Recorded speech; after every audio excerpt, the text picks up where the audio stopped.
Noi mettiamo a disposizione i contatti che abbiamo avuto e che ci hanno cercato, non li abbiamo cercati noi, dove parlano di dosi da 12 milioni uno, 15 milioni l'altro. Penso che valgano la trattativa per un paese, non per una regione. Continua a giocare a carte scoperte Luca Zaia in quella che è la partita del momento non solo in Italia, l'acquisizione dei vaccini sul mercato. Ribadisce il governatore che ci sono mediatori, anche già noti alle strutture, che stanno proponendo alla regione i vaccini autorizzati da EMA, ovvero Pfizer, Moderna e AstraZeneca.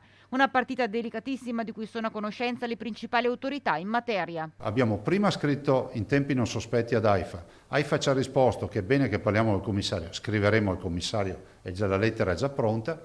Più trasparenti di così cosa dobbiamo fare? La trasparenza è massima, assicura Zaia, non c'è alcun mercato nero. Noi spiace di essere dipinti come quelli che vanno a trattare il mercato nero, che tra un pacco di sigarette di contrabbando portano via anche uno scatolone di vaccini, perché non è così.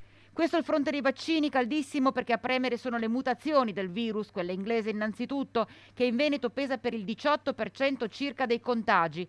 Anche per questo in via cautelativa c'è una proroga della didattica a distanza per le scuole superiori. Il nostro intendimento è quello di sostenere l'apertura della scuola fino al 5 marzo al 50%. Ben altra storia, pare di capire, quella degli impianti di risalita richiusi su ordinanza del ministro Speranza a poche ore dalla riapertura concordata inizialmente con il CTS, che doveva avvenire il 15 febbraio. È raccapricciante e imbarazzante vedere un'ordinanza per la chiusura delle piste da sci emanata 4 ore prima della possibilità di aprire le piste da sci. Una doccia gelata sulle aspettative di un intero comparto. Penso agli alberghi che hanno tenuto il riscaldamento acceso perché i muri non li riscaldi in una notte.